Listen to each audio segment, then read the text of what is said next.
The Game of Life and How to Play It by Florence Scovel Shinn. Chapter 1. The Game.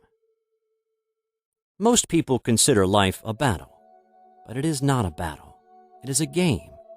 It is a game, however, which cannot be played successfully without the knowledge of spiritual law, and the Old and the New Testaments give the rules of the game with wonderful clearness. Jesus Christ taught that it was a great game of giving and receiving. Whatsoever a man soweth, that shall he also reap. This means that whatever man sends out in word or deed will return to him. What he gives, he will receive. If he gives hate, he will receive hate. If he gives love, he will receive love. If he gives criticism, he will receive criticism. If he lies, he will be lied to. If he cheats, he will be cheated. We are taught also that the imaging faculty plays a leading part in the game of life. Keep thy heart, or imagination, with all diligence, for out of it are the issues of life. Proverbs chapter 4, verse 23. This means that what man images, sooner or later externalizes in his affairs. I know of a man who feared a certain disease. It was a very rare disease and difficult to get, but he pictured it continually and read about it until it manifested in his body. And he died, the victim of distorted imagination. So we see, to play successfully the game of life, we must train the imaging faculty. A person with an imaging faculty trained to image only good brings into his life every righteous desire of his heart. Health, wealth, love, friends, perfect self-expression, his highest ideals. The imagination has been called the scissors of the mind, and it is ever cutting, day by day the pictures man sees there, and sooner or later he meets his own creations in his outer world. To train the imagination successfully, man must understand the workings of his mind. The Greeks said, "Know thyself." There are three departments of the mind: the subconscious, conscious, and superconscious. The subconscious is simply power without direction. It is like steam or electricity, and it does what it is directed to do. It has no power of induction. Whatever man feels deeply or images clearly is impressed upon the subconscious mind and carried out in minutest detail. For example, a woman I know, when a child, always made believe she was a widow. She dressed up in black clothes and wore a long black veil, and people thought she was very clever and amusing. She grew up and married a man with whom she was deeply in love. In a short time, he died, and she wore black and a sweeping veil for many years. The picture of herself as a widow was impressed upon the subconscious mind, and in due time worked itself out regardless of the havoc created. The conscious mind has been called mortal or carnal mind. It is the human mind and sees life as it appears to be. It sees death, disaster, sickness, poverty, and limitation of every kind, and it impresses the subconscious.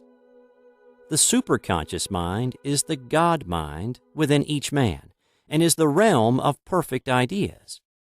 In it is the perfect pattern spoken of by Plato, the divine design. For there is a divine design for each person. There is a place that you are to fill, and no one else can fill, something you are to do, which no one else can do. There is a perfect picture of this in the superconscious mind. It usually flashes across the conscious as an unattainable ideal, something too good to be true. In reality, it is man's true destiny or destination flashed to him from the infinite intelligence which is within himself. Many people, however, are in ignorance of their true destinies and are striving for things and situations which do not belong to them, and would only bring failure and dissatisfaction if attained. For example, a woman came to me and asked me to speak the word that she would marry a certain man with whom she was very much in love. She called him A.B. I replied that this would be a violation of spiritual law, but that I would speak the word for the right man, the divine selection, the man who belonged to her by divine right. I added, if A.B. is the right man, you can't lose him, and if he isn't, you will receive his equivalent. She saw A.B. frequently, but no headway was made in their friendship.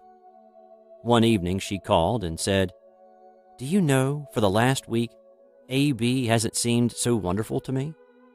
I replied, "Maybe he is not the divine selection. Another man may be the right one." Soon after that, she met another man who fell in love with her at once, and who said she was his ideal. In fact, he said all the things that she had always wished A.B. would say to her. She remarked, it was quite uncanny. She soon returned his love and lost all interest in A.B. This shows the law of substitution. A right idea was substituted for a wrong one. Therefore, there was no loss or sacrifice involved. Jesus Christ said, "Seek ye first the kingdom of God and his righteousness, and all these things shall be added unto you." And he said the kingdom was within man. The kingdom is the realm of right ideas, or the divine pattern. Jesus Christ taught that man's words played a leading part in the game of life. By your words ye are justified, and by your words ye are condemned. Many people have brought disaster into their lives through idle words. For example, a woman once asked me why her life was now one of poverty, of limitation. Formerly, she had a home, was surrounded by beautiful things, and had often tired of the management of her home, and had said repeatedly, "I'm sick and tired of things. I wish I lived in a trunk." And she added, "Today I am living in that trunk." She had spoken herself into a trunk. The subconscious mind has no sense of humor, and people often joke themselves into unhappy experiences. For example, a woman who had a great deal of money joked continually about getting ready for the poorhouse. In a few years, she was almost destitute, having impressed the subconscious mind with a picture of lack and limitation. Fortunately, the law works both ways, and a situation of lack may be changed to one of plenty. For example, a woman came to me one hot summer's day for a treatment for prosperity. She was worn out, dejected, and discouraged. She said she possessed just $8 in the world. I said, "Good. We'll bless the $8 and multiply them as Jesus Christ multiplied the loaves and fishes. For he taught that every man had the power to bless and to multiply, to heal and to prosper." She said, "What shall I do next?" I replied, "Follow intuition. Have you a hunch to do anything or to go anywhere? Intuition means intuition, or to be taught from within. It is man's unerring guide, and I will deal more fully with its laws in a following chapter." The woman replied, "I don't know. I seem to have a hunch to go home. I've just enough money for car fare." Her home was in a distant city and was one of lack and limitation, and the reasoning mind, or intellect, would have said, "Stay in New York and get work and make some money." I replied, "Then go home. Never violate a hunch." I spoke the following words for her: "Infinite Spirit, open the way for great abundance for..." She is an irresistible magnet for all that belongs to her by divine right. I told her to repeat it continually also. She left for home immediately. In calling on a woman one day, she linked up with an old friend of her family. Through this friend, she received thousands of dollars in a most miraculous way. She has said to me often, "Tell people about the woman who came to you with $8 and a hunch." There is always plenty on man's pathway, but it can only be brought into manifestation through desire, faith, or the spoken word. Jesus Christ brought out clearly that man must make the first move. "Ask, and it shall be given you. Seek, and ye shall find. Knock, and it shall be opened unto you. Matthew chapter 7, verse 7. In the Scriptures we read, "Concerning the works of my hands, command ye me." Infinite intelligence. God is ever ready to carry out man's smallest or greatest demands. Every desire, uttered or unexpressed, is a demand. We are often startled by having a wish suddenly fulfilled. For example, one Easter, having seen many beautiful rose trees in the florist's windows, I wished I would receive one, and for an instant saw it mentally being carried in the door. Easter came, and with it a beautiful rose tree. I thanked my friend the following day and told her it was just what I had wanted. She replied, "I didn't send you a rose tree. I sent you lilies." The man had mixed the order and sent me a rose tree simply because I had started the law in action, and I had to have a rose tree. Nothing stands between man and his highest ideals and every desire of his heart but doubt and fear. When man can wish without worrying, every desire will be instantly fulfilled. I will explain more fully in a following chapter the scientific reason for this, and fear must be erased from the consciousness. It is man's only enemy. Fear of lack, fear of failure, fear of sickness, fear of loss, and a feeling of insecurity on some plane. Jesus Christ said, "Why are ye fearful, O ye of little faith?" Matthew chapter 8, verse 26. So we can see we must substitute faith for fear is only inverted faith. It is faith in evil instead of good. The object of the game of life is to see clearly one's good and to obliterate all mental pictures of evil. This must be done by impressing the subconscious mind with a realization of good. A very brilliant man who has attained great success told me he had suddenly erased all fear from his consciousness by reading a sign which hung in a room. He saw printed in large letters this statement: "Why worry? It will probably never happen." These words were stamped indelibly upon his subconscious mind, and he has now a firm conviction that only good can come into his life, therefore only good can manifest. In the following chapter, I will deal with the different methods of impressing the subconscious mind. It is man's faithful servant, but one must be careful to give it the right orders. Man has ever a silent listener at his side, his subconscious mind. Every thought, every word is impressed upon it and carried out in amazing detail. It is like a singer making a record on the sensitive disc of the phonographic plate. Every note and tone of the singer's voice is registered. If he coughs or hesitates, it is registered also. So let us break all the old bad records in the subconscious mind, the records of our lives which we do not wish to keep, and make new and beautiful ones. Speak these words aloud with power and conviction. I now smash and demolish by my spoken word every untrue record in my subconscious mind. They shall return to the dust heap of their native nothingness, for they came from my own vain imaginings. I now make my perfect records through the Christ within, the records of health, wealth, love, and perfect self-expression. This is the square of life, the game completed. In the following chapters, I will show how man can change his conditions by changing his words. Any man who does not know the power of the word is behind the times. Death and life are in the power of the tongue. Proverbs chapter 18, verse 21.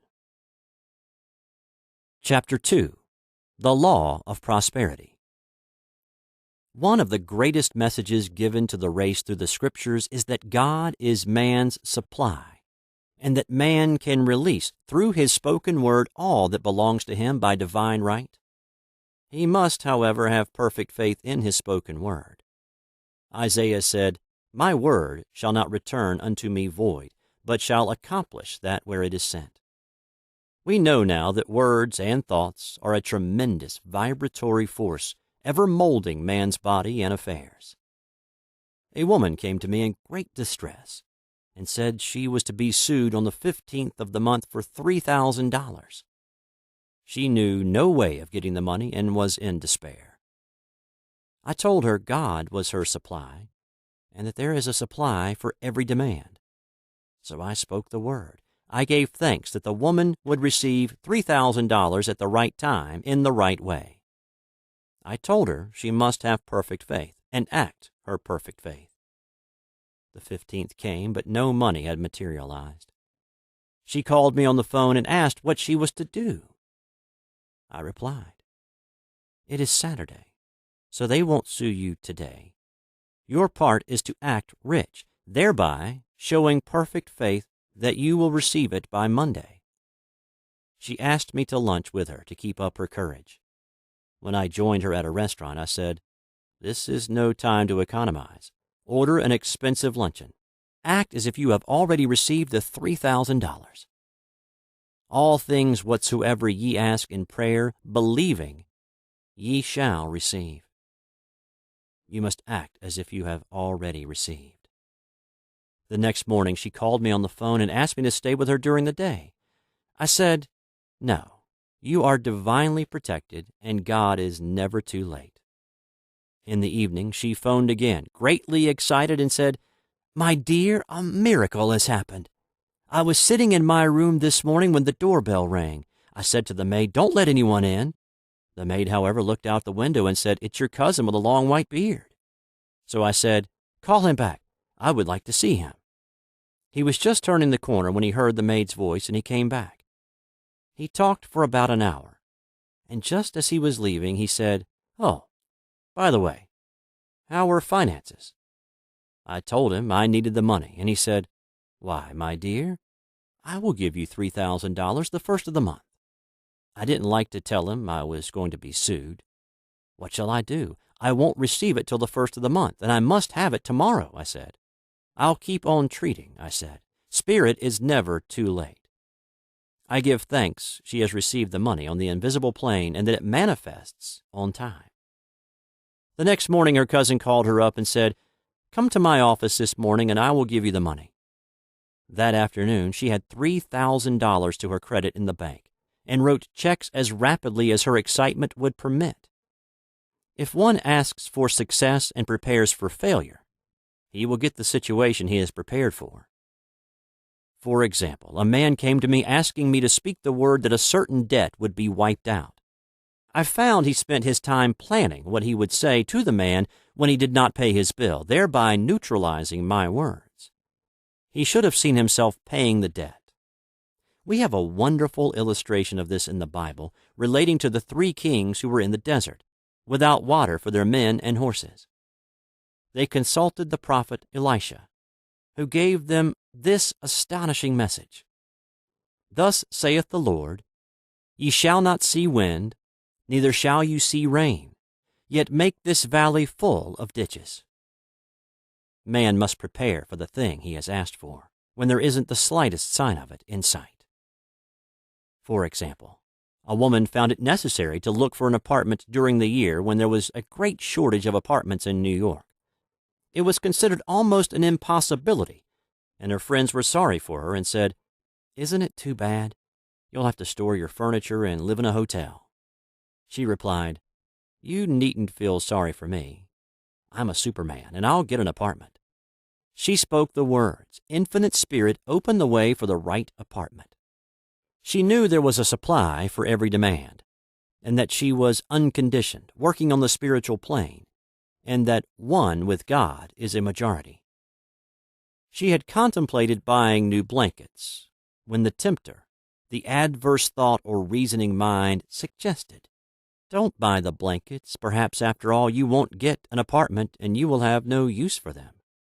She promptly replied to herself, "I'll dig my ditches by buying the blankets." So she prepared for the apartment, acted as though she already had it. She found one in a miraculous way, and it was given to her although there were over 200 other applicants. The blankets showed active faith, it is needless to say that the ditches dug by the three kings in the desert were filled to overflowing. Read 2 Kings.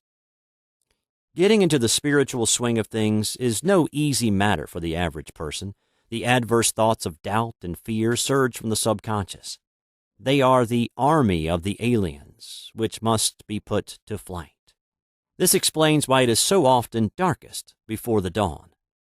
A big demonstration is usually preceded by tormenting thoughts. Having made a statement of high spiritual truth, one challenges the old beliefs in the subconscious, and error is exposed to be put out. This is the time when one must make his affirmations of truth repeatedly and rejoice and give thanks that he has already received. Before ye call, I shall answer.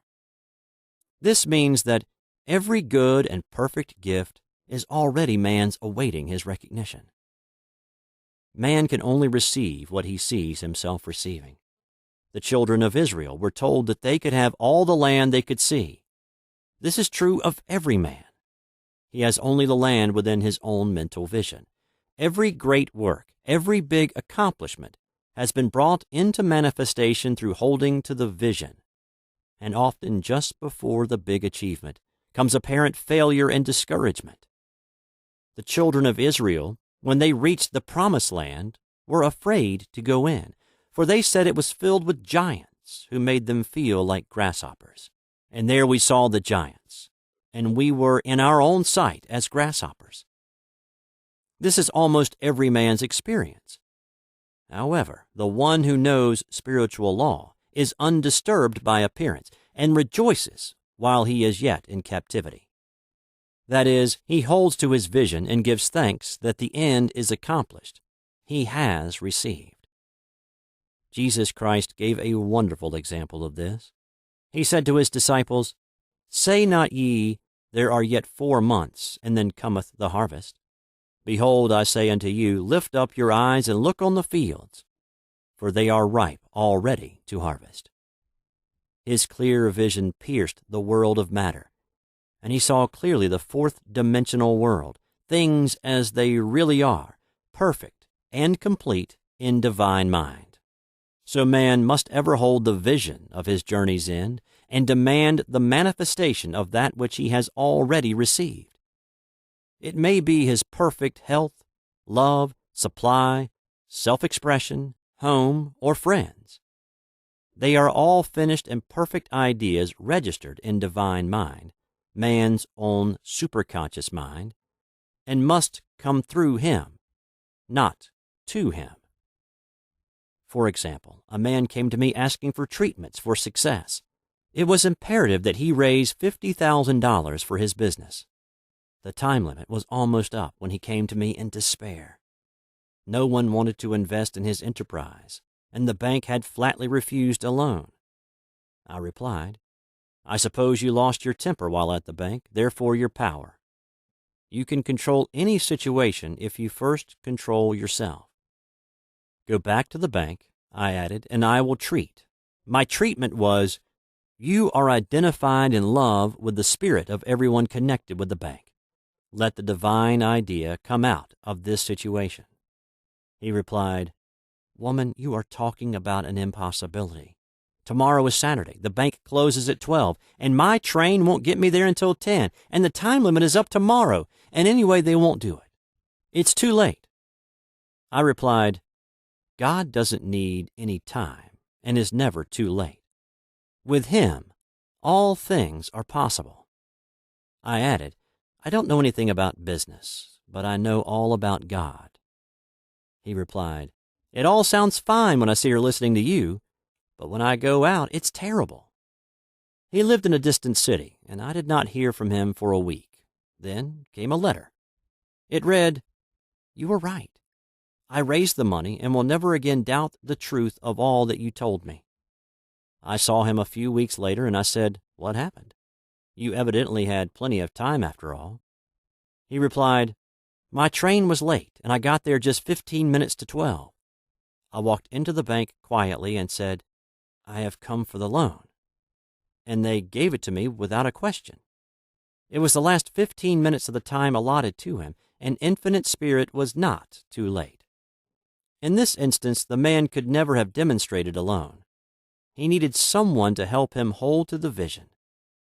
This is what one man can do for another. Jesus Christ knew the truth of this when he said, "If two of you shall agree on earth as touching anything that they shall ask, it shall be done for them of my Father which is in heaven." One gets too close to his own affairs and becomes doubtful and fearful. The friend or healer sees clearly the success, health, or prosperity and never wavers, because he is not close to the situation. It is much easier to demonstrate for someone else than for one's self. So a person should not hesitate to ask for help if he feels himself wavering. A keen observer of life once said, "No man can fail if some one person sees him successful." Such is the power of the vision, and many a great man owed his success to a wife or sister or a friend who believed in him and held without wavering to the perfect pattern. Chapter 3. The Power of the Word. A person knowing the power of the Word becomes very careful of his conversation. He has only to watch the reaction of his words to know that they do not return void. Through his spoken word, man is continually making laws for himself. I knew a man who said, "I always miss a car. It invariably pulls out just as I arrive." His daughter said, "I always catch a car. It's sure to come just as I get there." This occurred for years. Each one had made a separate law for himself, one of failure, one of success. This is the psychology of superstitions. The horseshoe or rabbit's foot contains no power, but man's spoken word and belief that it will bring good luck creates expectancy in the subconscious mind and attracts a lucky situation. I find, however, this will not work when man has advanced spiritually and knows a higher law. One cannot turn back and must put away graven images. For example, 2 men in my class had great success in business for several months, when suddenly everything went to smash. We tried to analyze the situation, and I found, instead of making their affirmations and looking to God for success and prosperity, they had each bought a lucky monkey. I said, "Oh, I see. You have been trusting in the lucky monkeys instead of God. Put away the lucky monkeys and call on the law of forgiveness, for man has power to forgive or neutralize his mistakes." They decided to throw the lucky monkeys down a coal hole, and all went well again. This does not mean, however, that one should throw away every lucky ornament or horseshoe about the house, but he must recognize that the power back of it is the one and only power, God, and that the object simply gives him a feeling of expectancy. I was with a friend one day who was in deep despair. In crossing the street, she picked up a horseshoe. Immediately, she was filled with joy and hope. She said God had sent her the horseshoe in order to keep up her courage. It was, indeed, at that moment, about the only thing that could have registered in her consciousness. Her hope became faith, and she ultimately made a wonderful demonstration. I wish to make the point clear that the men previously mentioned were depending on the monkeys alone, while this woman recognized the power back of the horseshoe. I know in my own case, it took a long while to get out of a belief that a certain thing brought disappointment. If the thing happened, disappointment invariably followed. I found the only way I could make a change in the subconscious was by asserting there are not 2 powers. There is only one power, God, therefore there are not disappointments, and this thing means a happy surprise. I noticed a change at once, and happy surprises commenced coming my way. I have a friend who said nothing could induce her to walk under a ladder. I said, "If you are afraid, you are giving into a belief in 2 powers, good and evil, instead of one. As God is absolute, there can be no opposing power, unless man makes the false of evil for himself. To show you believe in only one power, God, and that there is no power or reality in evil, walk under the next ladder you see. Soon after, she went to her bank. She wished to open her box in the safety deposit vault, and there stood a ladder on her pathway. It was impossible to reach the box without passing under the ladder. She quailed with fear and turned back. She could not face the lion on her pathway. However, when she reached the street, my words rang in her ears, and she decided to return and walk under it.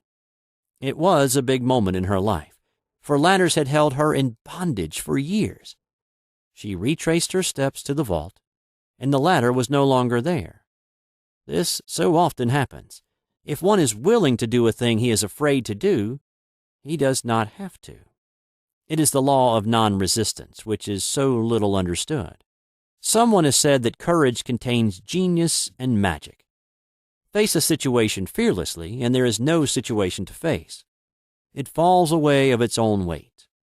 The explanation is that fear attracted the ladder on the woman's pathway, and fearlessness removed it.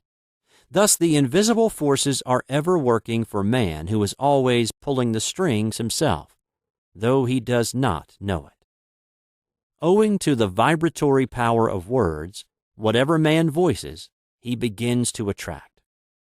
People who continually speak of disease invariably attract it.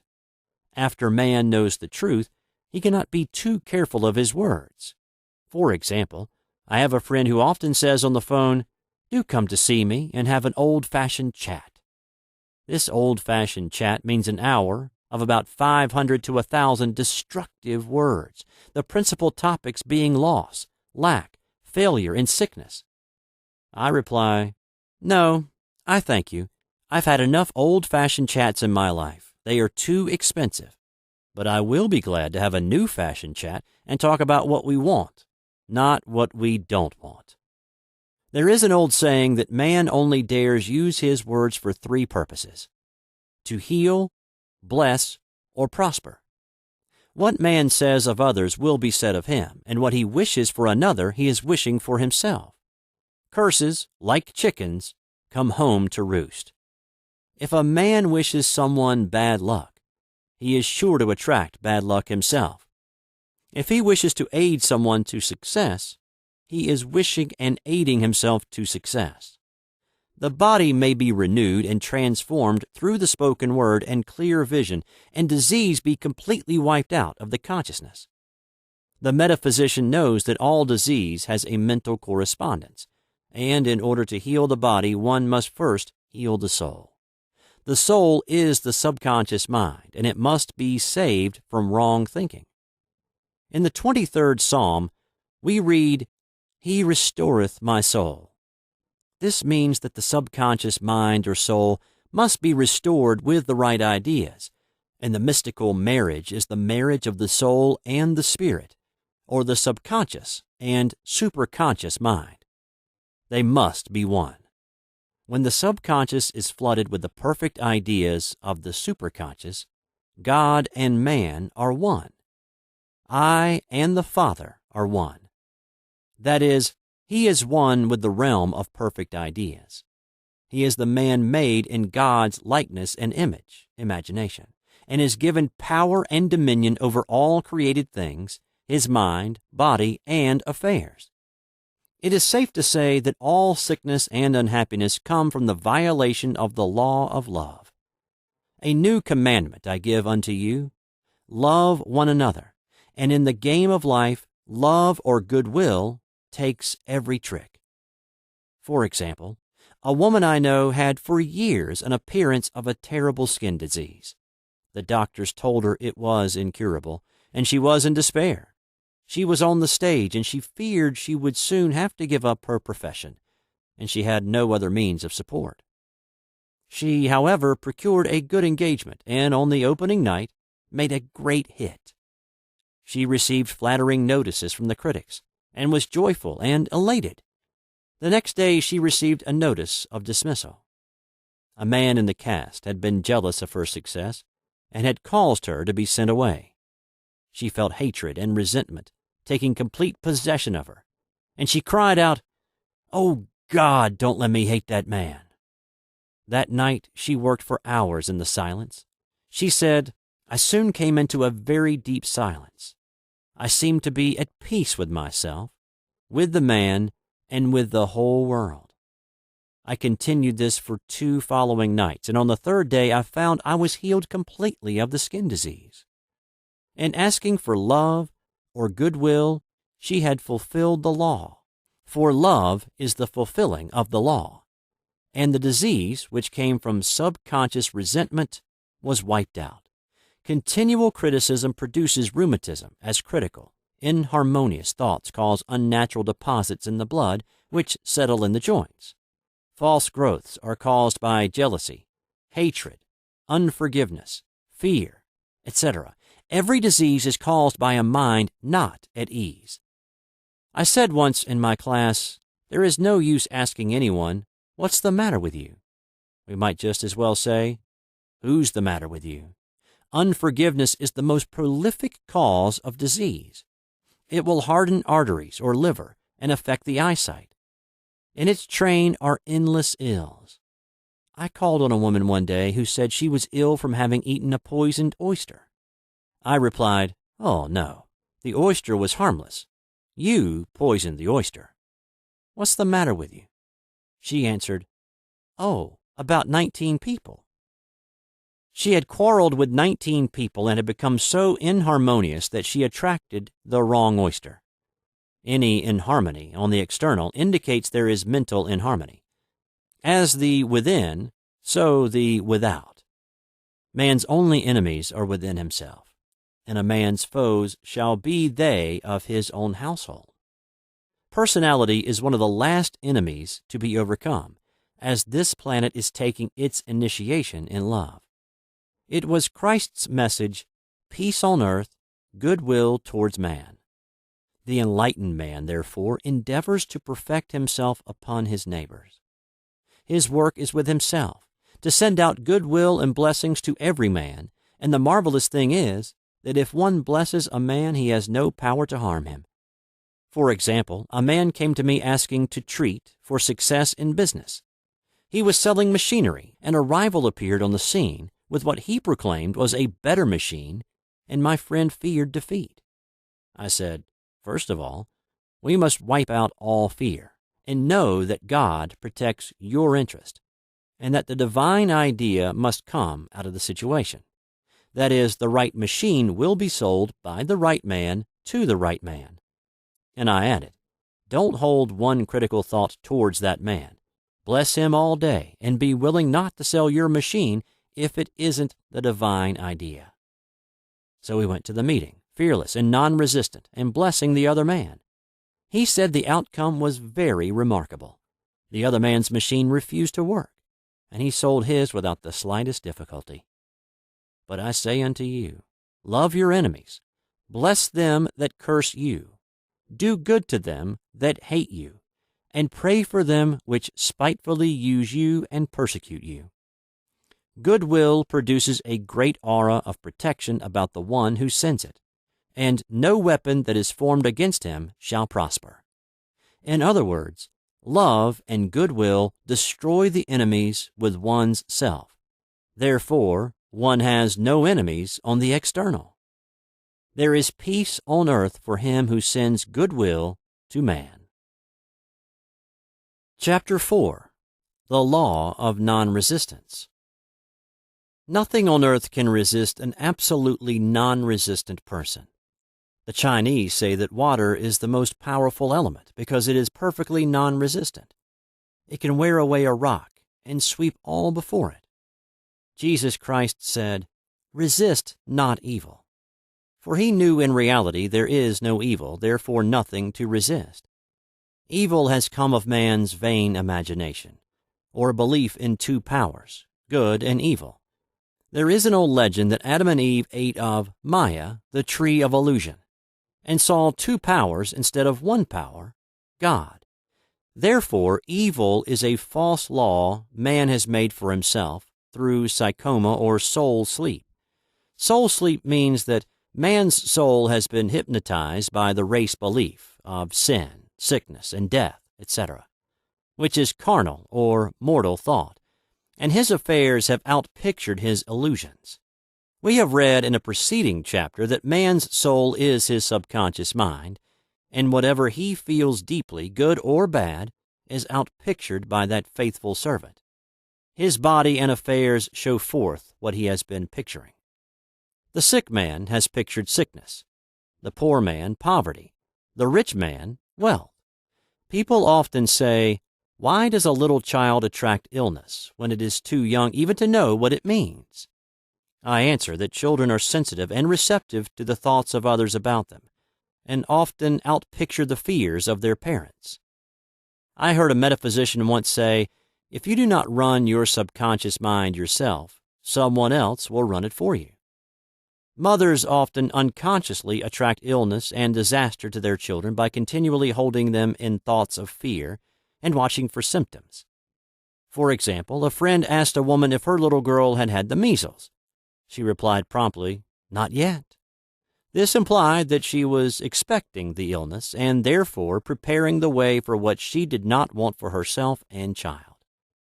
However, the man who is centered and established in right thinking, the man who sends out only goodwill to his fellow man and who is without fear, cannot be touched or influenced by the negative thoughts of others. In fact, he could then receive only good thoughts, as he himself sends forth only thoughts. Resistance is hell, for it places man in a state of torment.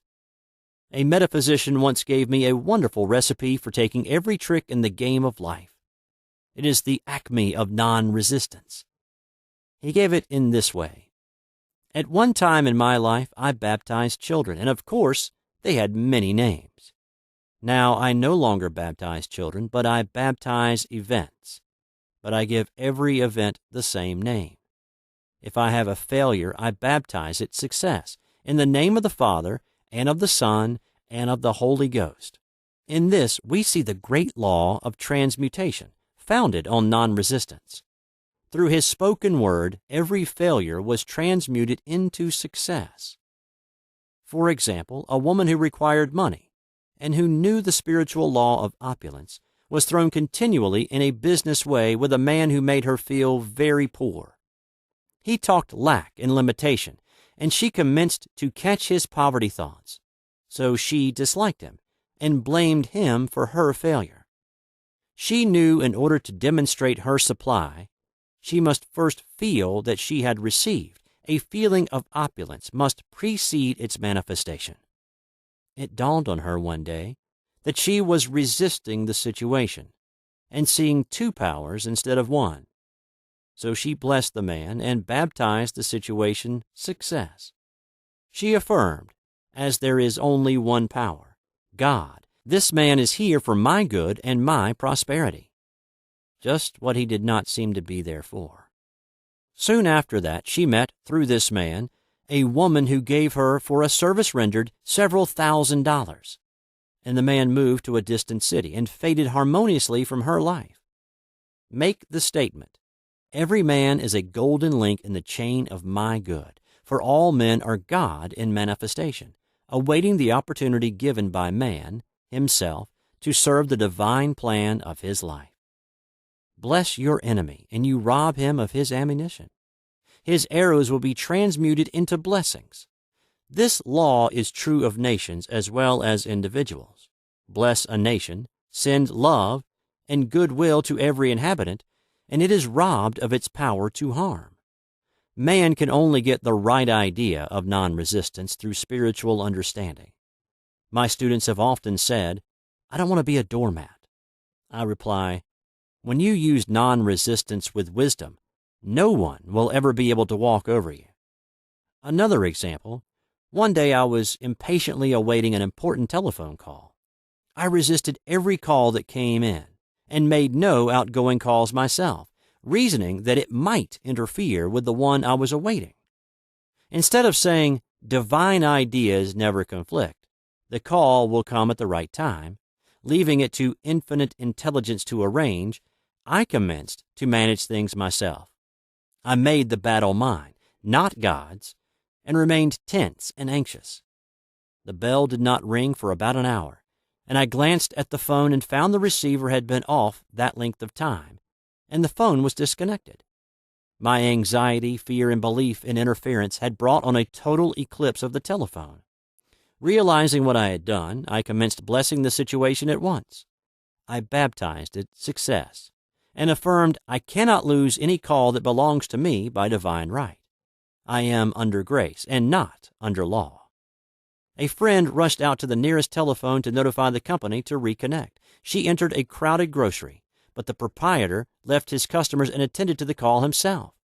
My phone was connected at once, and 2 minutes later, I received a very important call, and about an hour afterward, the one I had been awaiting. One's ships come in over a calm sea. So long as man resists a situation, he will have it with him. If he runs away from it, it will run after him. For example, I repeated this to a woman one day, and she replied, "How true that is. I was unhappy at home. I disliked my mother, who was critical and domineering. So I ran away and was married.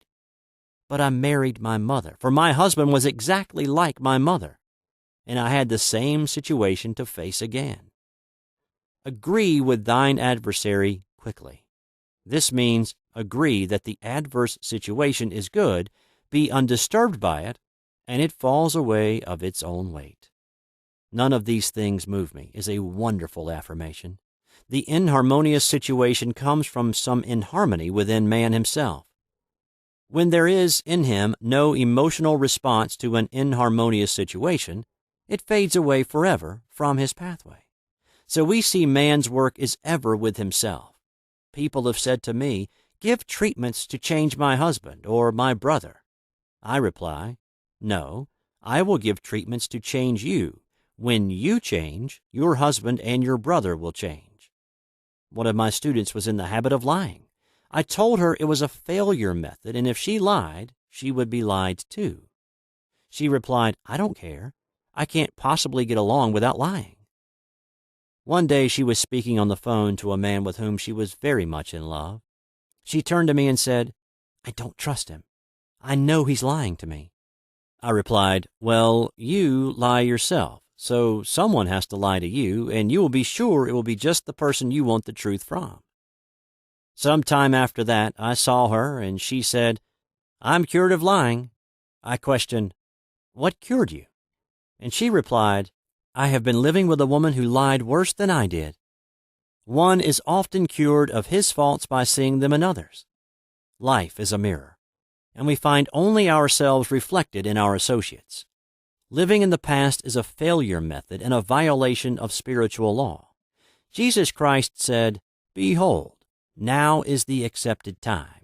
Now is the day of salvation." Lot's wife looked back and was turned into a pillar of salt. The robbers of time are the past and the future. Man should bless the past and forget it if it keeps him in bondage, and bless the future, knowing it has in store for him endless joys, but live fully in the now. For example, a woman came to me complaining that she had no money with which to buy Christmas gifts. She said, "Last year was so different. I had plenty of money and gave lovely presents, and this year I have scarcely a cent." I replied, "You will never demonstrate money while you are pathetic and live in the past. Live fully in the now and get ready to give Christmas presents. Dig your ditches and the money will come." She exclaimed, "I know what to do. I will buy some tinsel twine, Christmas seals, and wrapping paper." I replied, "Do that, and the presents will come and stick themselves to the Christmas seals." This, too, was showing financial fearlessness and faith in God, as the reasoning mind said, "Keep every cent you have, as you are not sure you will get any more." She bought the seals, paper, and twine, and a few days before Christmas received a gift of several $100s. Buying the seals and twine had impressed the subconscious with expectancy and opened the way for the manifestation of the money. She purchased all the presents in plenty of time. Man must live suspended in the moment. Look well, therefore, to this day. Such is the salutation of the dawn. He must be spiritually alert, ever awaiting his leads, taking advantage of every opportunity. One day I said continually, silently, "Infinite Spirit, Don't let me miss a trick. And something very important was told to me that evening. It is most necessary to begin the day with right words. Make an affirmation immediately upon waking. For example, Thy will be done this day. Today is a day of completion. I give thanks for this perfect day. Miracle shall follow miracle, and wonders shall never cease. Make this a habit, and one will see wonders and miracles come into his life. One morning I picked up a book and read, "Look with wonder at that which is before you." It seemed to be my message for the day. So I repeated again and again, "Look with wonder at that which is before you." At about noon, a large sum of money was given me, which I had been desiring for a certain purpose. In a following chapter, I will give affirmations that I have found most effective. However, one should never use an affirmation unless it is absolutely satisfying and convincing to his own consciousness, and often an affirmation is changed to suit different people.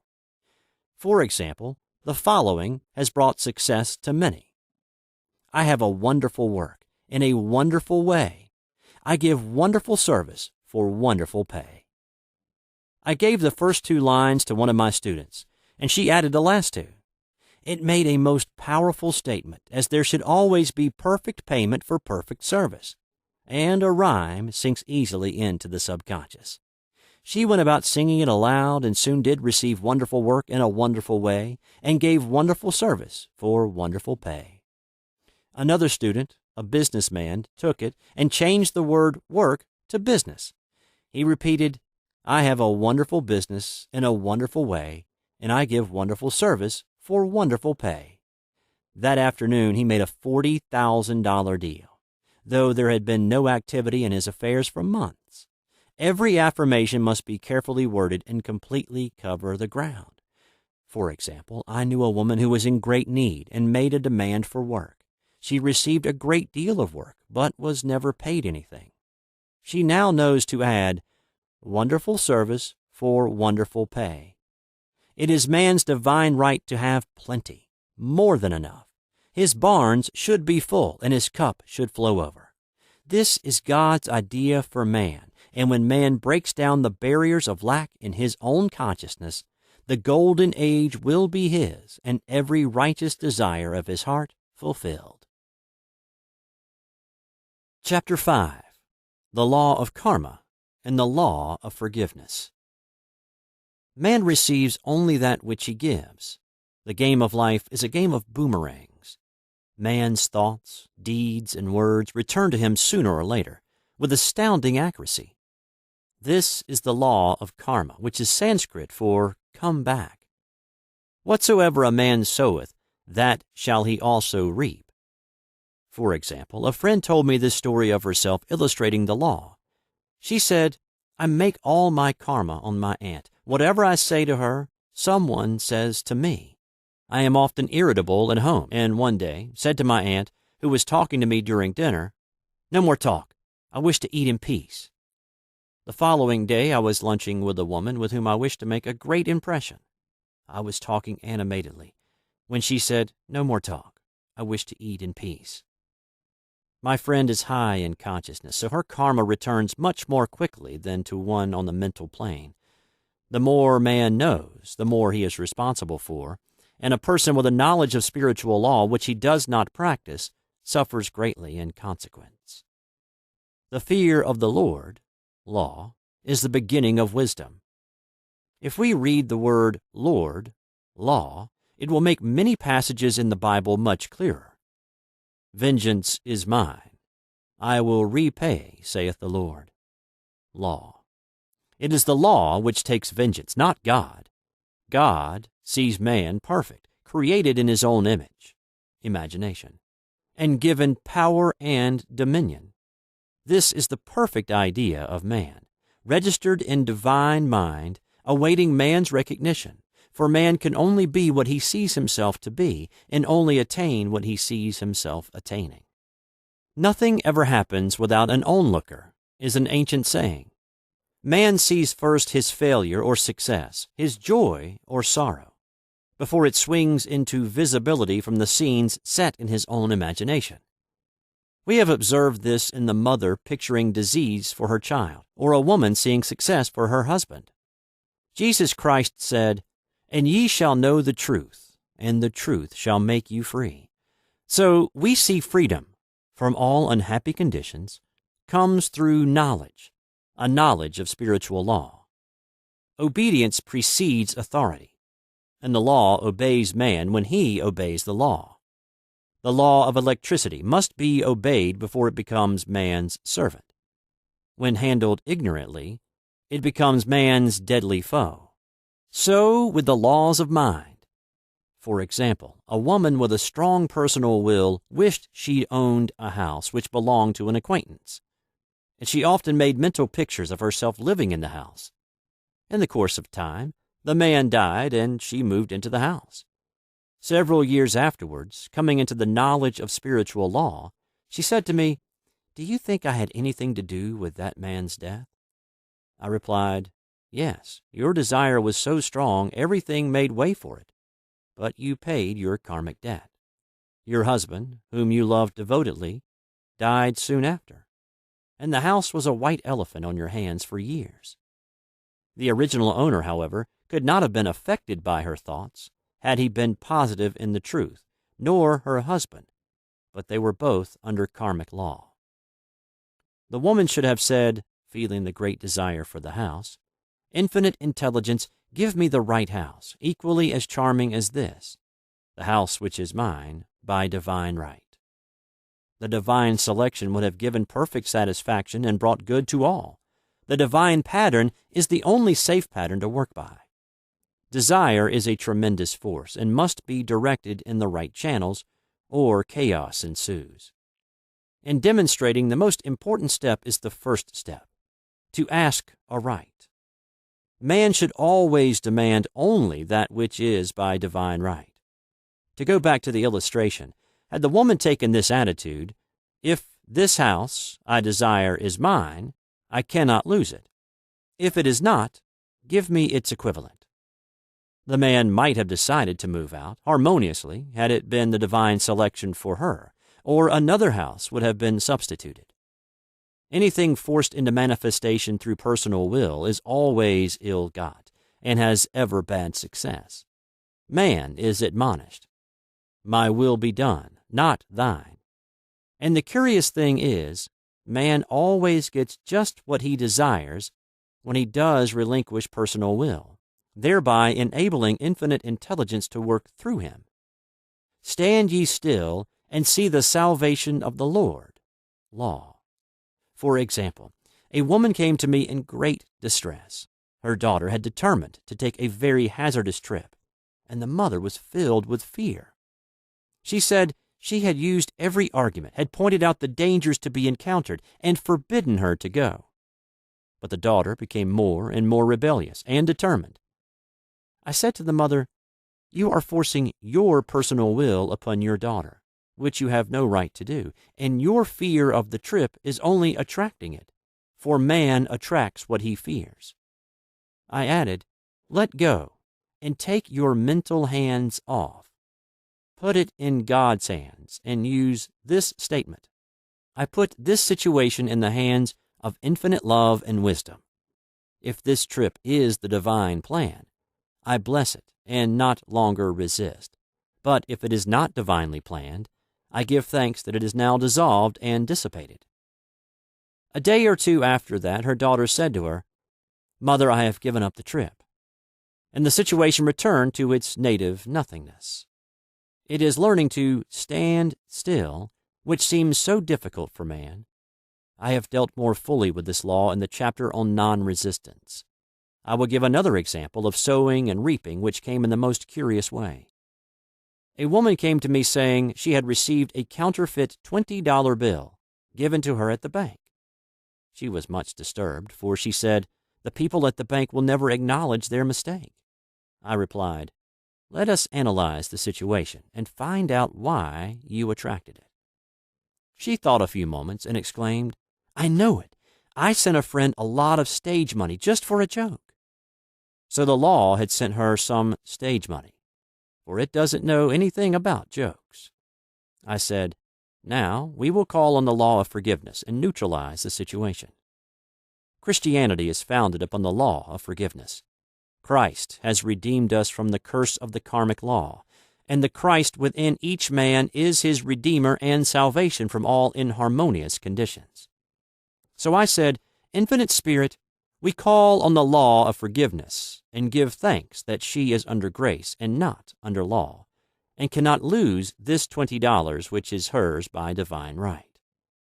Now, I said, go back to the bank and tell them fearlessly that it was given you there by mistake. She obeyed, and to her surprise, they apologized and gave her another bill, treating her most courteously. So knowledge of the law gives man power to rub out his mistakes. Man cannot force the external to be what he is not. If he desires riches, he must be rich first in consciousness. For example, a woman came to me asking treatment for prosperity. She did not take much interest in her household affairs, and her home was in great disorder. I said to her, if you wish to be rich, you must be orderly. All men with great wealth are orderly, and order is heaven's first law. I added, you will never become rich with a burnt match in the pincushion. She had a good sense of humor and commenced immediately, putting her house in order. She rearranged furniture, straightened out bureau drawers, cleaned rugs, and soon made a big financial demonstration, a gift from a relative. The woman herself became made over and keeps herself keyed up financially by being ever watchful of the external and expecting prosperity, knowing God is her supply. Many people are in ignorance of the fact that gifts and things are investments, and that hoarding and saving invariably lead to loss. There is that scattereth and yet increaseth, and there is that withholdeth more than is meet, but it tendeth to poverty. For example, I knew a man who wanted to buy a fur-lined overcoat. He and his wife went to various shops, but there was none he wanted. He said they were all too cheap-looking. At last he was shown one the salesman said was valued at $1,000, but which the manager would sell him for $500, as it was late in the season. His financial possessions amounted to about $700. The reasoning mind would have said you can't afford to spend nearly all you have on a coat. But he was very intuitive and never reasoned. He turned to his wife and said, if I get this coat, I'll make a ton of money. So his wife consented, weakly. About a month later, he received a $10,000 commission. The coat made him feel so rich it linked him with success and prosperity. Without the coat, he would not have received the commission. It was an investment, paying large dividends. If man ignores these leadings to spend or to give, the same amount of money will go in an uninteresting or unhappy way. For example, a woman told me on Thanksgiving Day she informed her family that they could not afford a Thanksgiving dinner. She had the money, but decided to save it. A few days later, someone entered her home and took from the bureau drawer the exact amount the dinner would have cost. The law always stands back of the man who spends fearlessly, with wisdom. For example, one of my students was shopping with her little nephew. The child clamored for a toy, which she told him she could not afford to buy. She realized suddenly that she was seeking lack and not recognizing God as her supply. So she bought the toy and on her way home picked up in the street the exact amount of money she had paid for it. Man's supply is inexhaustible and unfailing when fully trusted, but faith or trust must precede the demonstration. According to your faith, be it unto you. Faith is the substance of things hoped for, the evidence of things not seen, for faith holds the vision steady, and the adverse pictures are dissolved and dissipated, and in due season we shall reap, if we faint not. Jesus Christ brought the good news, the gospel, that there was a higher law than the law of karma, and that law transcends the law of karma. It is the law of grace, or forgiveness. It is the law which frees man from the law of cause and effect, the law of consequence. Under grace and not under law. We are told that on this plane, man reaps where he has not sown. The gifts of God are simply poured out upon him. All that the kingdom affords is his. This continued state of bliss awaits the man who has overcome the race, or world thought. In the world thought there is tribulation, but Jesus Christ said, "Be of good cheer. I have overcome the world." The world thought is that of sin, sickness, and death. He saw their absolute unreality and said, "Sickness and sorrow shall pass away, and death itself, the last enemy, be overcome." We know now, from a scientific standpoint, that death could be overcome by stamping the subconscious mind with the conviction of eternal youth and eternal life. The subconscious, being simply power without direction, carries out orders without questioning.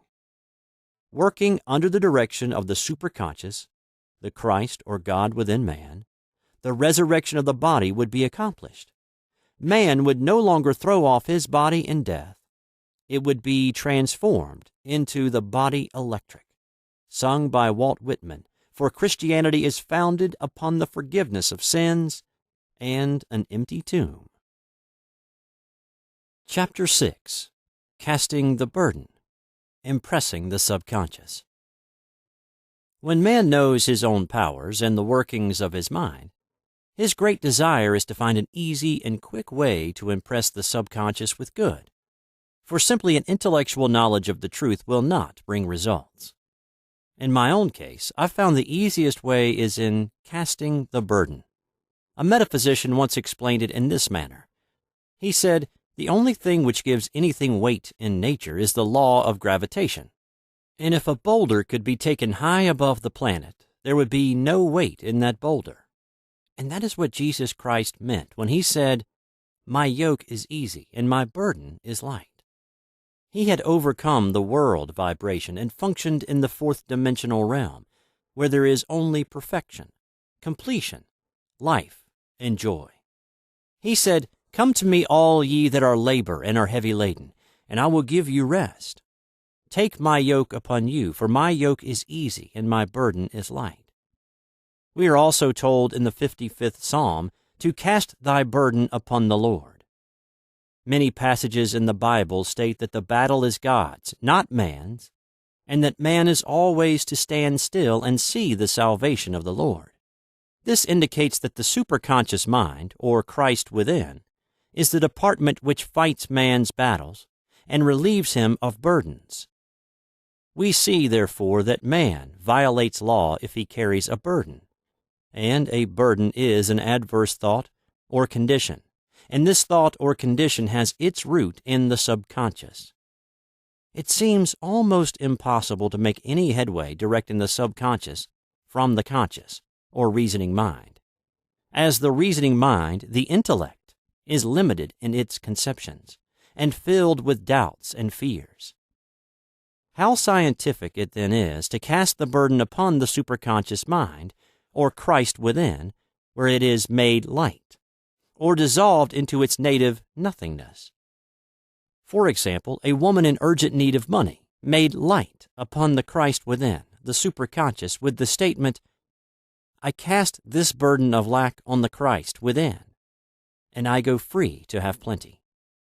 The belief in lack was her burden, as she cast it upon the superconscious with its belief of plenty. An avalanche of supply was the result. We read, "The Christ in you, the hope of glory." Another example, one of my students had been given a new piano, and there was no room in her studio for it until she had moved out the old one. She was in a state of perplexity. She wanted to keep the old piano, but knew of no place to send it. She became desperate, as the new piano was to be sent immediately, in fact, was on its way with no place to put it. She said it came to her to repeat, "I cast this burden on the Christ within, and I go free." A few moments later, her phone rang, and a woman friend asked if she might rent her old piano, and it was moved out, a few minutes before the new one arrived. I knew a woman whose burden was resentment. She said, "I cast this burden of resentment on the Christ within, and I go free to be loving, harmonious, and happy." The almighty superconscious flooded the subconscious with love, and her whole life was changed. For years, resentment has held her in a state of torment and imprisoned her soul, the subconscious mind. The statement should be made over and over and over, sometimes for hours at a time, silently or audibly, with quietness but determination.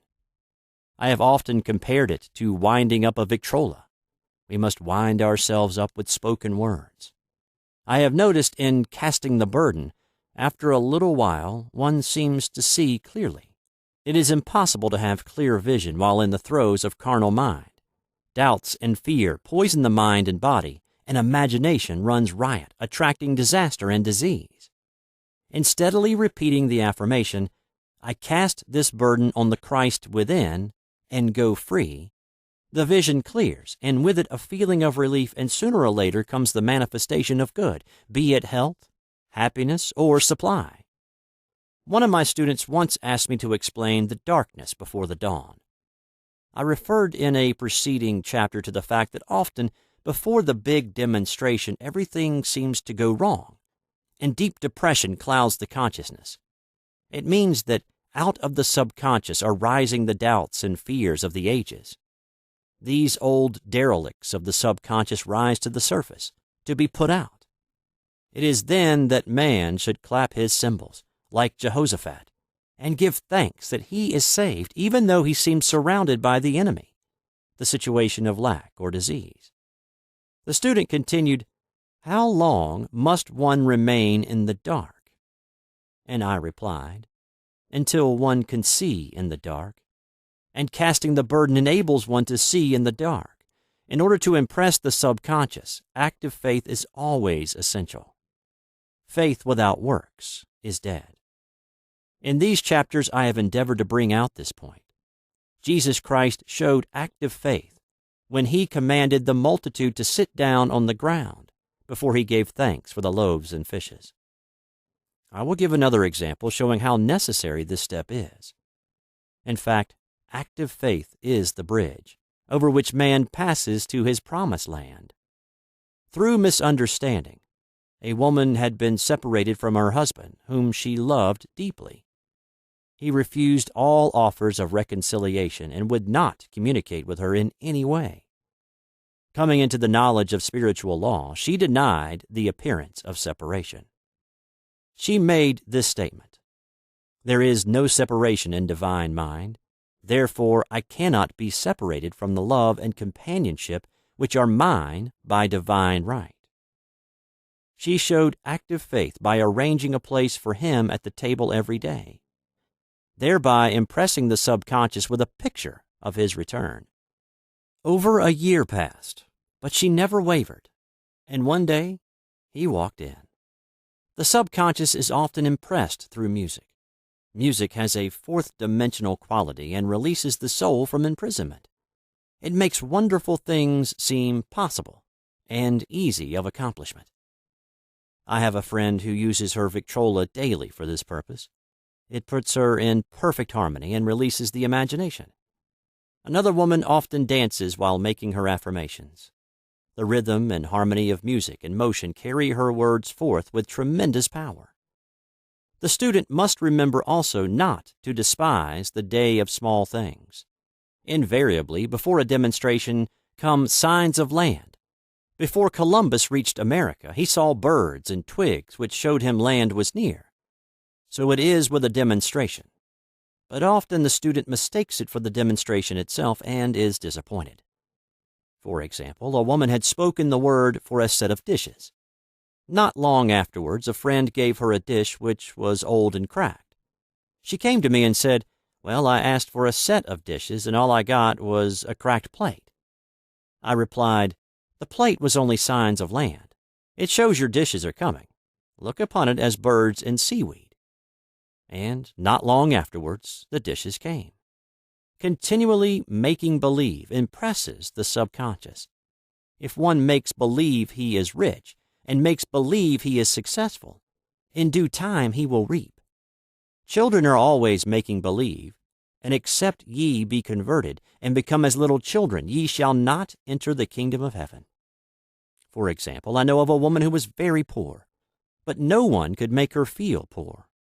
She earned a small amount of money from rich friends who constantly reminded her of her poverty and to be careful in saving. Regardless of their admonitions, she would spend all her earnings on a hat, or make someone a gift, or be in a rapturous state of mind. Her thoughts were always centered on beautiful clothes and rings and things, but without envying others. She lived in the world of the wondrous, and only riches seemed real to her. Before long, she married a rich man, and the rings and things became visible. I do not know whether the man was the divine selection, but opulence had to manifest in her life, and she had imaged only opulence. There is no peace or happiness for man until he has erased all fear from the subconscious. Fear is misdirected energy and must be redirected or transmuted into faith. Jesus Christ said, "Why are ye fearful, O ye of little faith? All things are possible to him that believeth." I am asked so often by my students, "How can I get rid of fear?" I reply, by walking up to the thing you are afraid of. The lion takes its fierceness from your fear. Walk up to the lion and he will disappear. Run away and he runs after you. I have shown in previous chapters how the lion of lack disappeared when the individual spent money fearlessly, showing faith that God was his supply and therefore unfailing. Many of my students have come out of the bondage of poverty and are now bountifully supplied through losing all fear of letting money go out. The subconscious is impressed with the truth that God is the giver and gift. Therefore, as one is one with the giver, he is one with the gift. A splendid statement is, "I now thank God the giver for God the gift." Man has long separated himself from his good and his supply through thoughts of separation and lack that sometimes it takes dynamite to dislodge these false ideas from the subconscious, and the dynamite is a big situation. We see in the foregoing illustration how the individual was freed from his bondage by showing fearlessness. Man should watch himself hourly to detect if his motive for action is fear or faith. Choose ye this day whom we shall serve, fear or faith. Perhaps one's fear is of personality. Then do not avoid the people feared. Be willing to meet them cheerfully, and they will either prove golden links in the chain of one's good or disappear harmoniously from one's pathway. Perhaps one's fear is of disease or germs. Then one should be fearless and undisturbed in a germ-laden situation, and he would be immune. One can only contract germs while vibrating at the same rate as the germ, and fear drags men down to the level of the germ. Of course, the disease-laden germ is the product of carnal mind, as all thought must objectify. Germs do not exist in the superconscious or divine mind, therefore are the product of man's vain imagination. In the twinkling of an eye, man's release will come when he realizes there is no power in evil. The material world will fade away, and the fourth-dimensional world, the world of the wondrous, will swing into manifestation.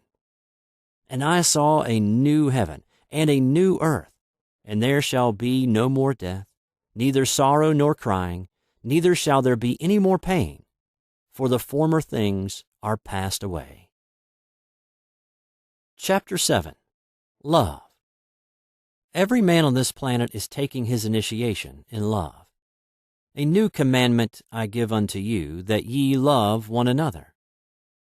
Uspensky states, in Tertium Organum, that love is a cosmic phenomenon and opens to man the fourth-dimensional world, the world of the wondrous. Real love is selfless and free from fear. It pours itself out upon the object of its affection, without demanding any return. Its joy is in the joy of giving. Love is God in manifestation, and the strongest magnetic force in the universe. Pure, unselfish love draws to itself its own. It does not need to seek or demand. Scarcely anyone has the faintest conception of real love. Man is selfish, tyrannical, or fearful in his affections. thereby losing the thing he loves. Jealousy is the worst enemy of love, for the imagination runs riot, seeing the loved one attracted to another, and invariably these fears objectify if they are not neutralized. For example, a woman came to me in deep distress. The man she loved had left her for other women, and said he never intended to marry her. She was torn with jealousy and resentment, and said she hoped he would suffer as he had made her suffer, and added, "How could he leave me when I loved him so much?" I replied, "You are not loving that man, you are hating him," and added, "You can never receive what you have never given. Give a perfect love, and you will receive a perfect love. Perfect yourself on this man. Give him a perfect, unselfish love, demanding nothing in return. Do not criticize or condemn, and bless him wherever he is." She replied, "No, I won't bless him unless I know where he is." "Well," I said, "that is not real love. When you send out real love will return to you, either from this man or his equivalent. For if this man is not the divine selection, you will not want him. As you are one with God, you are one with the love which belongs to you by divine right." Several months passed, and matters remained about the same, but she was working conscientiously with herself. I said, "When you are no longer disturbed by his cruelty, he will cease to be cruel, as you are attracting it through your own emotions." Then I told her of a brotherhood in India, who never said good morning to each other. They used these words, "I salute the divinity in you." They saluted the divinity in every man and the wild animals in the jungle, and they were never harmed, for they saw only God in every living thing. I said, "Salute the divinity in this man, and say, I see your divine self only. I see you as God sees you, perfect, made in his image and likeness." She found she was becoming more poised and gradually losing her resentment. He was a captain, and she always called him the Cap. One day she said, suddenly, "God bless the Cap wherever he is." I replied, "Now that is real love, and when you have become a complete circle and are no longer disturbed by the situation, you will have his love or attract its equivalent." I was moving at this time and did not have a telephone, so was out of touch with her for a few weeks, when one morning I received a letter saying, "We are married." At the earliest opportunity, I paid her a call. My first words were, "What happened?" "Oh," she exclaimed, "a miracle. One day I woke up and all suffering had ceased. I saw him that evening and he asked me to marry him. We were married in about a week, and I have never seen a more devoted man." There is an old saying, "No man is your enemy. No man is your friend. Every man is your teacher." So one should become impersonal and learn what each man has to teach him, and soon he would learn his lessons and be free. The woman's lover was teaching her selfless love, which every man, sooner or later, must learn. Suffering is not necessary for man's development. It is the result of violation of spiritual law, but few people seem able to rouse themselves from their soul sleep without it. When people are happy, they usually become selfish, and automatically the law of karma is set in action. Man often suffers loss through lack of appreciation. I knew a woman who had a very nice husband, but she often said, "I don't care anything about being married. But that is nothing against my husband. I'm simply not interested in married life." She had other interests and scarcely remembered she had a husband. She only thought of him when she saw him. One day her husband told her he was in love with another woman and left. She came to me in distress and resentment. I replied, "It is exactly what you spoke the word for. You said you didn't care anything about being married, so the subconscious worked to get you unmarried." She said, "Oh yes, I see. People get what they want and then feel very much hurt." She soon became in perfect harmony with the situation and knew they were both much happier apart. When a woman becomes indifferent or critical and ceases to be an inspiration to her husband, he misses the stimulus of her early relationship and is restless and unhappy. A man came to me dejected, miserable, and poor. his wife was interested in the science of numbers and had had him read. It seems the report was not very favorable, for he said, "My wife says I'll never amount to anything because I'm a 2. I replied, "I don't care what your number is. You're a perfect idea and divine mind, and we will demand the success and prosperity which are already planned for you by that infinite intelligence." Within a few weeks, he had a very fine position, and a year or two later he achieved a brilliant success as a writer. No man is a success in business unless he loves his work. The picture the artist paints for love of his art is his greatest work. The pot boiler is always something to live down. No man can attract money if he despises it. Many people are kept in poverty by saying, "Money means nothing to me, and I have a contempt for people who have it."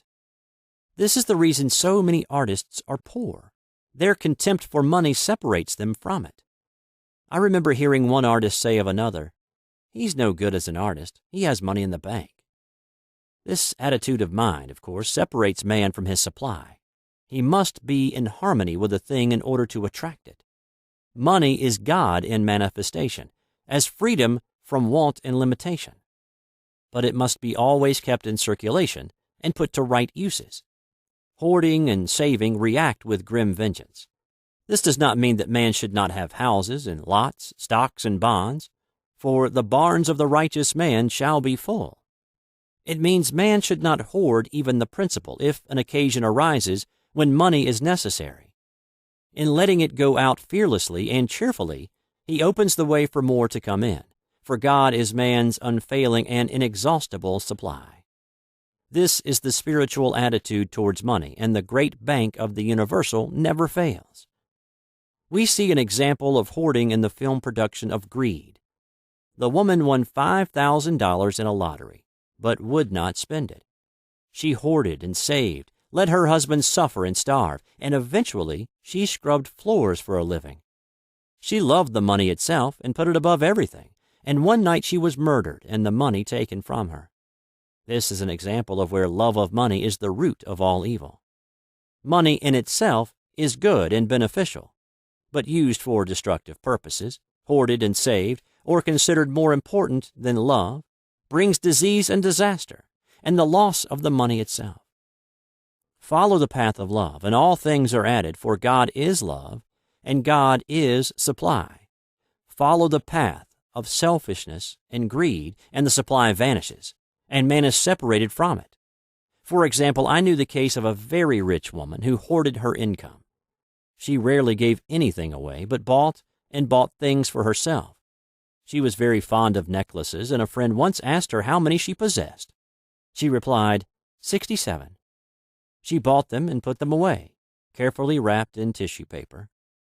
Had she used the necklaces, it would have been quite legitimate, but she was violating the law of use. Her closets were filled with clothes she never wore, and jewels which never saw the light. The woman's arms were gradually becoming paralyzed from holding on to things, and eventually she was considered incapable of looking after her affairs, and her wealth was handed over to others to manage. So man, in ignorance of the law, brings about his own destruction. All disease, all unhappiness come from the violation of the law of love.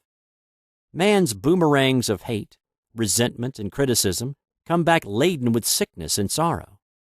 Love seems almost a lost art, but the man with the knowledge of spiritual law knows it must be regained, for without it he has become as sounding brass and tinkling cymbals. For example, I had a student who came to me month after month to clean her consciousness of resentment.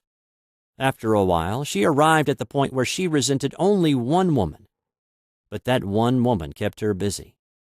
Little by little, she became poised and harmonious, and one day, all resentment was wiped out. She came in radiant and exclaimed, "You can't understand how I feel." The woman said something to me, and instead of being furious, I was loving and kind, and she apologized and was perfectly lovely to me. No one can understand the marvelous lightness I feel within. Love and goodwill are invaluable in business. For example, a woman came to me complaining of her employer. She said she was cold and critical, and knew she did not want her in the position. "Well," I replied, Salute the divinity in the woman and send her love." She said, "I can't. She's a marble woman." I answered, "You remember the story of the sculptor who asked for a certain piece of marble? He was asked why he wanted it, and he replied, 'Because there is an angel in the marble.' And out of it he produced a wonderful work of art." She said, "Very well, I'll try it." A week later she came back and said, "I did what you told me to, and now the woman is very kind and took me out in her car." People are sometimes filled with remorse for having done someone an unkindness, perhaps years ago. If the wrong cannot be righted, its effect can be neutralized by doing someone a kindness in the present.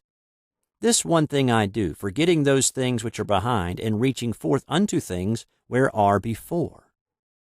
Sorrow, regret, and remorse tear down the cells of the body and poison the atmosphere of the individual. A woman said to me in deep sorrow, "Treat me to be happy and joyous, for my sorrow makes me so irritable with members of my family that I keep making more karma." I was asked to treat a woman who was mourning for her daughter. I denied all belief in loss and separation and affirmed that God was the woman's joy, love, and peace. The woman gained her poise at once, but sent word by her son not to treat any longer because she was so happy it wasn't respectable. So mortal mind loves to hang on to its griefs and regrets. I knew a woman who went about bragging of her troubles, so of course she always had something to brag about. The old idea was if a woman did not worry about her children, she was not a good mother. Now, we know that mother fear is responsible for many of the diseases and accidents which come into the lives of children. For fear pictures vividly the disease or situation feared, and these pictures objectify, if not neutralized. Happy is the mother who can say sincerely that she puts her child in God's hands and knows therefore that he is divinely protected. For example, a woman awoke suddenly in the night, feeling her brother was in great danger. Instead of giving in to fears, she commenced making statements of truth, saying, "Man is a perfect idea in divine mind, and is always in his right place. Therefore, my brother is in his right place and is divinely protected." The next day she found that her brother had been in close proximity to an explosion in a mine, but had miraculously escaped. So man is her brother's keeper, in thought. And every man should know that the thing he loves dwells in the secret place of the Most High and abides under the shadow of the Almighty. There shall no evil befall thee, neither shall any plague come nigh thy dwelling. Perfect love casteth out fear. He that feareth is not made perfect in love. And love is the fulfilling of the law. Chapter 8. Intuition or Guidance. There is nothing too great of accomplishment for the man who knows the power of his word, and who follows his intuitive leads. By the word, he starts in action unseen forces and can rebuild his body or remold his affairs.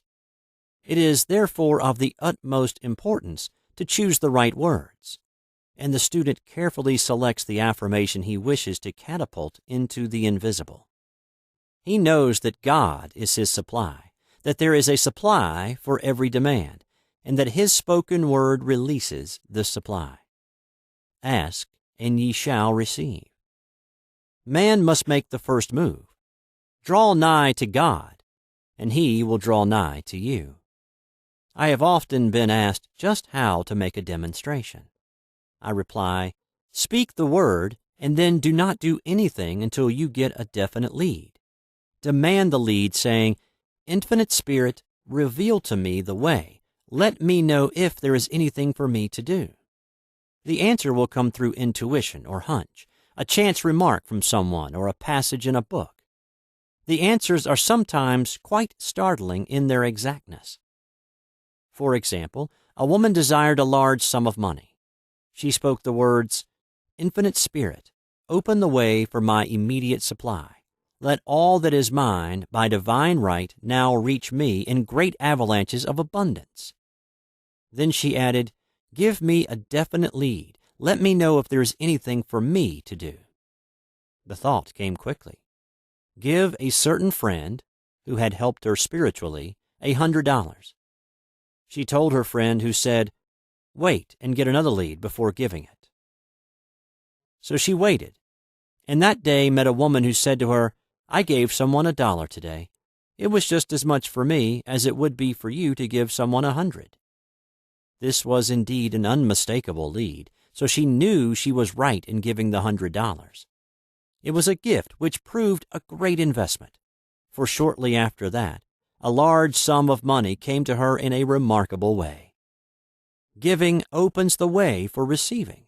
In order to create activity in finances, one should give. Tithing, or giving 1/10 of one's income, is an old Jewish custom and is sure to bring increase. Many of the richest men in this country have been tithers, and I have never known it to fail as an investment. The 10th part goes forth and returns blessed and multiplied. But the gift, or tithe, must be given with love and cheerfulness, for God loveth a cheerful giver. Bills should be paid cheerfully. All money should be sent forth fearlessly and with a blessing. This attitude of mind makes man master of money. It is his to obey, and his spoken word then opens vast reservoirs of wealth. Man himself limits his supply by his limited vision. Sometimes the student has a great realization of wealth, but is afraid to act. The vision and action must go hand in hand, as in the case of the man who bought the fur-lined overcoat. A woman came to me asking me to speak the word for a position. So I demanded, "Infinite Spirit, open the way for this woman's right position." Never ask for just a position. Ask for the right position, the place already planned in divine mind, as it is the only one that will give satisfaction. I then gave thanks that she had already received and that it would manifest quickly. Very soon she had 3 positions offered her, 2 in New York and 1 in Palm Beach, and she did not know which to choose. I said, "Ask for a definite lead." The time was almost up and was still undecided when one day she telephoned. When I woke up this morning, I could smell Palm Beach. She had been there before and knew its balmy fragrance. I replied, "Well, if you can smell Palm Beach from here, it is certainly your lead." She accepted the position, and it proved a great success. Often one's lead comes at an unexpected time. One day I was walking down the street when I suddenly felt a strong urge to go to a certain bakery, a block or 2 away. The reasoning mind resisted, arguing, "There is nothing there that you want." However, I had learned not to reason, so I went to the bakery, looked at everything, and there was certainly nothing there that I wanted. But coming out, I encountered a woman I had thought of often, and who was in great need of the help which I could give her. So often, one goes for one thing and finds another. Intuition is a spiritual faculty and does not explain, but simply points the way. A person often receives a lead during a treatment. The idea that comes may seem quite irrelevant, but some of God's leadings are mysterious. In the class one day, I was treating that each individual would receive a definite lead. A woman came to me afterwards and said, "While you were treating, I got the hunch to take my furniture out of storage and get an apartment." The woman had come to be treated for health. I told her I knew in getting a home of her own, her health would improve, and I added, "I believe your trouble, which is a congestion, has come from having things stored away. Congestion of things causes congestion in the body. You have violated the law of use, and your body is paying the penalty." So I gave thanks that divine order was established in her mind, body, and affairs. People little dream of how their affairs react on the body. There is a mental correspondence for every disease. A person might receive instantaneous healing through the realization of his body being a perfect idea in divine mind, and therefore whole and perfect. But if he continues his destructive thinking, hoarding, hating, fearing, condemning, the disease will return. Jesus Christ knew that all sickness came from sin, but admonished the leper after the healing to go and sin no more, lest a worse thing come upon him. So man's soul, or subconscious mind, must be washed whiter than snow, for permanent healing, and the metaphysician is always delving deep for the correspondence. Jesus Christ said, "Condemn not, lest ye also be condemned. Judge not, lest ye be judged." Many people have attracted disease and unhappiness through condemnation of others. What man condemns in others, he attracts to himself.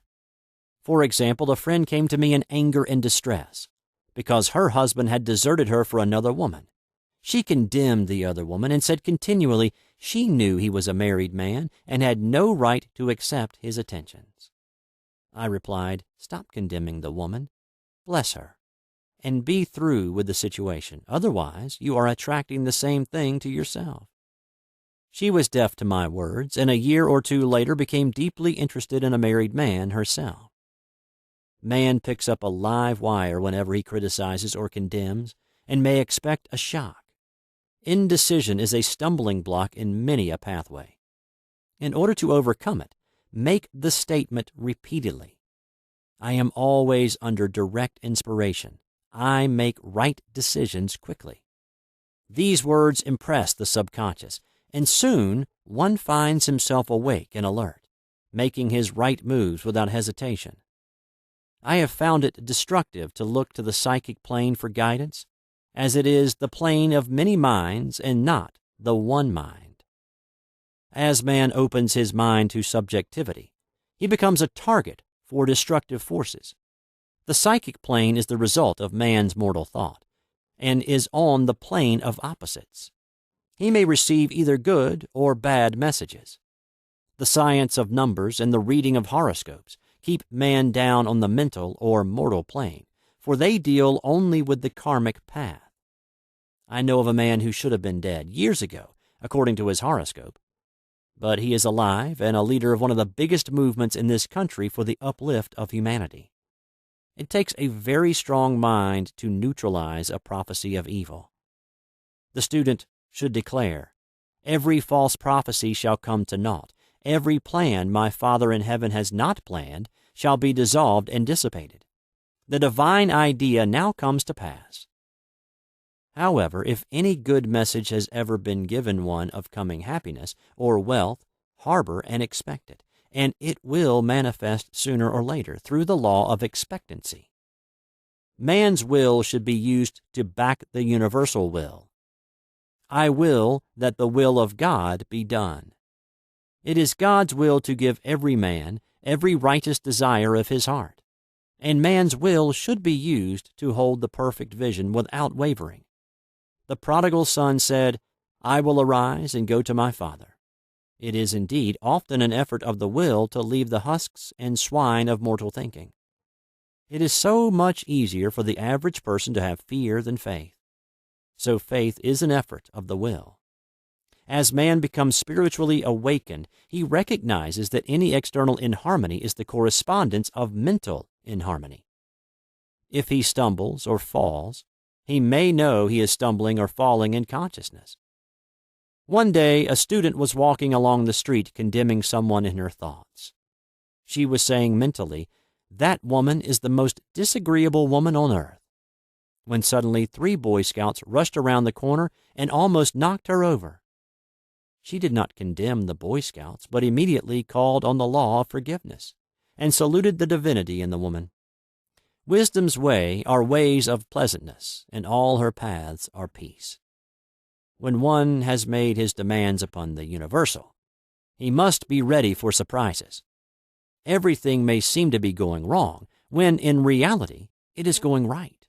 For example, a woman was told that there was no loss in divine mind, therefore she could not lose anything which belonged to her. Anything lost would be returned, or she would receive its equivalent. Several years previously, she had lost $2,000. She had loaned the money to a relative during her lifetime, but the relative had died, leaving no mention of it in her will. The woman was resentful and angry, and as she had no written statement of the transaction, she never received the money. So she determined to deny the loss and collect the $2,000 from the Bank of the Universal. She had to begin by forgiving the woman, as resentment and unforgiveness closed the doors of this wonderful bank. She made this statement: I deny loss. There is no loss in divine mind. Therefore, I cannot lose the $2,000 which belong to me by divine right. As one door shuts, another door opens. She was living in an apartment house which was for sale, and in the lease was a clause stating that if the house was sold, the tenants would be required to move out within 90 days. Suddenly, the landlord broke the leases and raised the rent. Again, injustice was on her pathway, but this time she was undisturbed. She blessed the landlord and said, as the rent has been raised, it means that I'll be that much richer, for God is my supply. New leases were made out for the advanced rent, but by some divine mistake, the 90 days clause had been forgotten. Soon after, the landlord had an opportunity to sell the house. On account of the mistake in the new leases, the tenants held possession for another year. The agent offered each tenant $200 if he would vacate. Several families moved. 3 remained, including the woman. A month or 2 passed, and the agent again appeared. This time he said to the woman, "Will you break your lease for the sum of $1,500? It flashed upon her. Here comes the $2,000. She remembered having said to friends in the house, "We will all act together if anything more is said about leaving." So her lead was to consult her friends. These friends said, "Well, if they have offered you $1,500, they will certainly give $2,000. So she received a check for $2,000 for giving up the apartment. It was certainly a remarkable working of the law, and the apparent injustice was merely opening the way for her demonstration. It proved that there is no loss, and when man takes his spiritual stand, he collects all that is his from this great reservoir of good. I will restore to you the years the locusts have eaten. These adverse thoughts alone rob man, for no man gives to himself but himself, and no man takes away from himself but himself. Man is here to prove God and to bear witness to the truth, and he can only prove God by bringing plenty out of lack, and justice out of justice. Prove me now herewith, saith the Lord of hosts, if I will not open you the windows of heaven and pour out a blessing, that there shall not be room enough to receive it.